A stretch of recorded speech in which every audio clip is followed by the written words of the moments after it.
மின் இணைப்பு உள்ளிட்ட அடிப்படை வசதிகள் கோரி சென்னை வளசரவாக்கத்தில் சாலை மறியலில் ஈடுபட்டுள்ள மக்களால் பரபரப்பு காணப்பட்டுள்ளது. இதுகுறித்த கூடுதல் தகவல்களை செய்தியாளர் சுரேந்தரிடம் கேட்கலாம். சுரேந்தர், தற்பொழுது அங்க இருக்கக்கூடிய சூழல் என்ன என்பதை விவரிங்க. அங்க வளசரவாக்கத்தை பொறுத்த வரைக்கும் மொத்தம் எத்தனை பகுதிகளில் இன்னும் மின் விநியோகமானது வழங்கப்படவில்லை? இது தொடர்பாக அவர்கள் சொல்வது என்ன?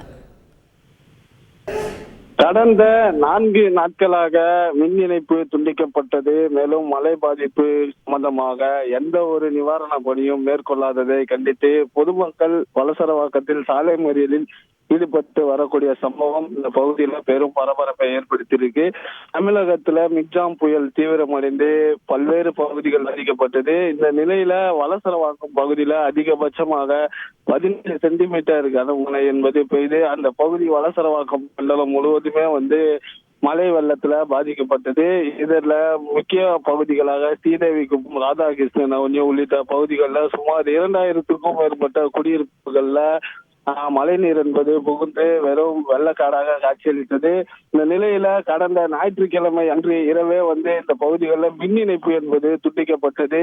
இதனை தொடர்ந்து 4 தினங்களாகியும் தற்போது வரை அந்த பகுதிகளில் மின் இணைப்பு என்பது வழங்கப்படவில்லை. மேலும் சம்பந்தப்பட்ட அதிகாரிகள் யாரும் அந்த பகுதியில் ஆய்வு செய்து தண்ணீரை அகற்றும் பணியில் ஏதோ ஈடுபடவில்லை என அந்த பகுதி மக்கள் புகார் தெரிவித்திருக்கின்றனர். மேலும் இதனை தொடர்ந்து அந்த பகுதியில 4 நாட்களாக பொதுமக்கள் வீட்டுக்குள்ளேயே முடங்கி கிடக்கக்கூடிய சூழல் ஏற்பட்டிருக்கிறது.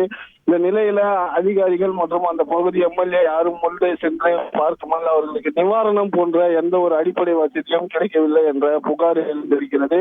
இதனால் வீட்டுக்குள்ளே முடங்கி கிடந்த பொதுமக்கள் தற்போது ஸ்ரீதேவி குப்பம் பிரதான சாலையில் அமர்ந்து சாலை மறியல் போராட்டத்தில் ஈடுபட்டு வருகின்றனர். மேலும் முறையாக உடனடியாக தண்ணீரை அகற்ற வழிவகை செய்ய வேண்டும், அது மட்டுமின்றி நிவாரண பொருட்கள் வழங்க வேண்டும் உள்ளிட்ட கோரிக்கையை முன்வைத்து தற்போது அந்த பகுதியில் சாலை மறியலில் ஈடுபட்டு வராங்க. சாலை மறியலில் ஈடுபட்டு வரக்கூடிய பொதுமக்களிடம் வளசரவாக்கம் போலீசார் தொடர்ந்து பேச்சுவார்த்தையில் ஈடுபட்டு வரக்கூடிய காட்சிகளை நேரடியாக பார்க்கக்கூடியது. இருப்பினும் அடிப்படை வசதியை மின் இணைப்பு உள்ளிட்ட வழங்கினால் மட்டுமே சாலை மறியலை கைவிட்டு செல்வோம் என பகுதி மக்கள் நம்மிடத்தில் தொடர்ந்து தெரிவித்து வருகின்றனர். மழை நின்று 2 தினங்கள் ஆகியும் அந்த பகுதியில தண்ணீரை அகற்றுவது போன்ற பணியோ அதே போன்று பொதுமக்களுக்கு உணவு வழங்குதல் போன்ற எந்த ஒரு பணியும் நடக்காத சம்பவம் அந்த பகுதியில அவல நிலை என்பதை காட்டக்கூடிய நிலைமையை நம்மளால் நேரடியாக களத்தில் காண முடிகிறது. தகவல்களுக்கு நன்றி சுரேந்தர். செய்திகளை உடனுக்குடன் தெரிந்து கொள்ள உடனே சப்ஸ்கிரைப் பண்ணுங்க.